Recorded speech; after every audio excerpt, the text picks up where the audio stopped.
Race 5 yesterday at Flemington was running of the Group 1 Coolmore Stud Stakes, which used to be the Ascot Vale, and less said the better.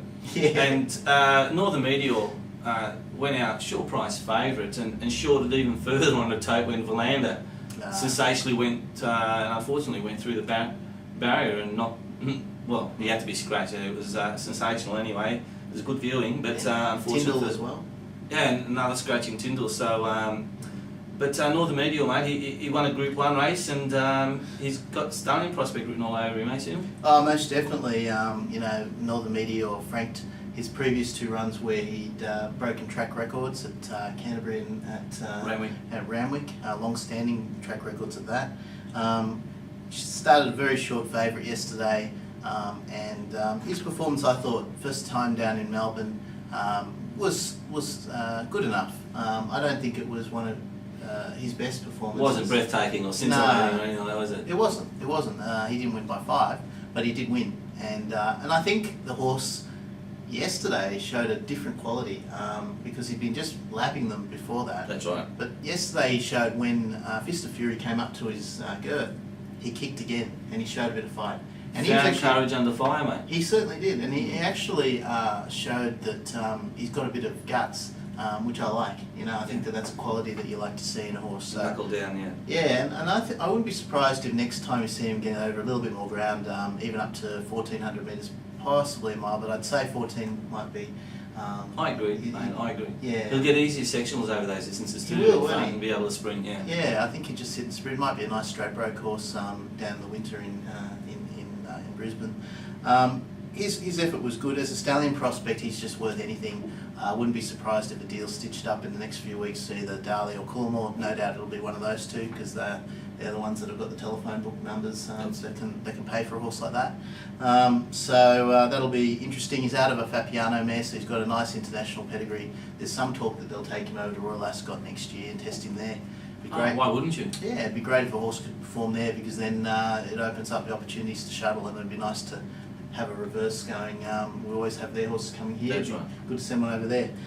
Fist of Fury, fantastic run yesterday. An inexperienced horse, having his first start in Melbourne, first trip away from home, really attacked the line with great gusto, beat everyone but a winner who we know is a good horse.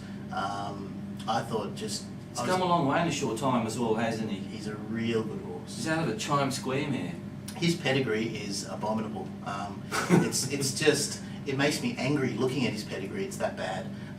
However, he's by a stallion who's doing a great job over here. Who's proven he can upgrade a horse, Hasane, over in South America, and something in there clicks because I know all the pedigree experts love his pedigree, even though it doesn't look fashionable. I think there's 4 or 5 dams on the page, and they're just by horses I've never heard of.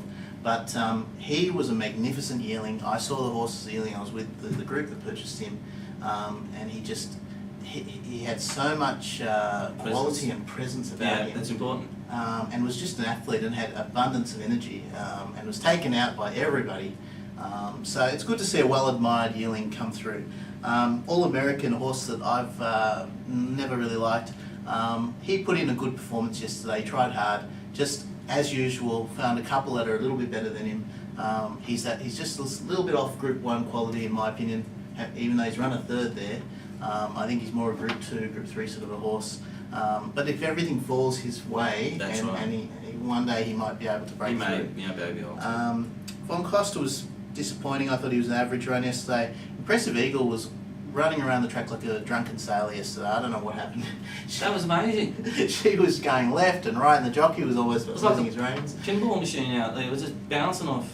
It was crazy. It was like you would think she was the Sydney horse having a first start down in Melbourne the way she raced. Yeah.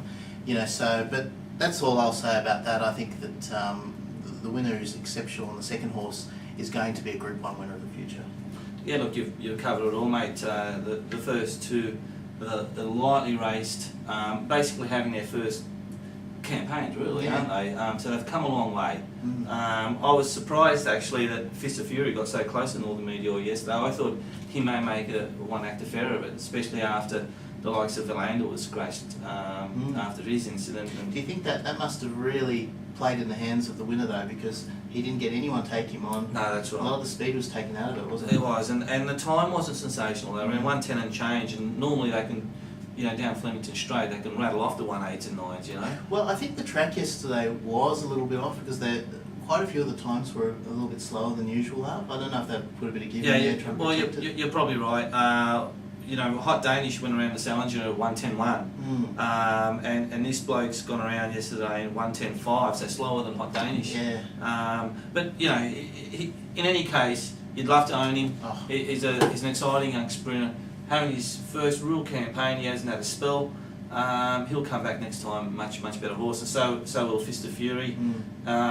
Fist of Fury. One thing I will say about him, he's not an overly big horse, and he doesn't have a lot of scope to grow. Yeah, but so if he's going to be only like a 1,200 metre horse, that's or what, 14, he that's doesn't all need to be overly big. No, that's right. I think, but what the point I'm making is that he's not the kind of horse that's going to get up to a mile and 2,000 metres. He's going to be a pure sprinter, but I think down the straight next year, and even later on races like the Stratty and the Doomben 10,000, he's going to be a real player in those sort of races. It's going to be a nice horse, and just on the ownership of the horse, I'm pleased to see Isabel O'Shea is one of the owners. It's a good luck charm for John. Most of the good horses he's got. Lovely guy. Multiple Group 1 as a person. I agree. And, he's lucked out. You've lucked out, O'Shea. And he's actually Fist of Fury is also owned by a good friend of ours, Wasim Gazelle, and a couple of other people that we know. So I've always got a close to my heart, that horse. But no, I'm glad that they've got a good horse. It's good little syndicate. Yeah. And apart from that, I echo your thoughts with All American. He tried really hard yesterday, and when the gap came, he sprinted like he was going to bring himself right into it, but just it was short-lived. Unfortunately for him, but he's still a nice horse. You'd love to own, and he's multiple Group 1 place now, so very consistent animal, I think. It was, and look, we didn't harp on it too much, but Valander missing the start. I think the way the race ended up being run, he might have been quite a chance yesterday. Well, just going through his form lines, he did beat Lucky Secret last start. Lucky Secret's come out and won easy last weekend. Yeah, so it may have been a chance. It was interesting. I'd never seen a barrier fall off like that before. I think what might have happened is that the horse actually went up rather than forward into the gate, and I think dislodged it. Yeah, and there's probably hit a weak spot in the gate, and that's what made it loose. But very disappointing for them, because you get one crack at those sort of races, That's right. And it's gone now. So hopefully he can come out in the autumn and atone for that. That's it. All right, I think we've covered Coolmore extensively. Thank you.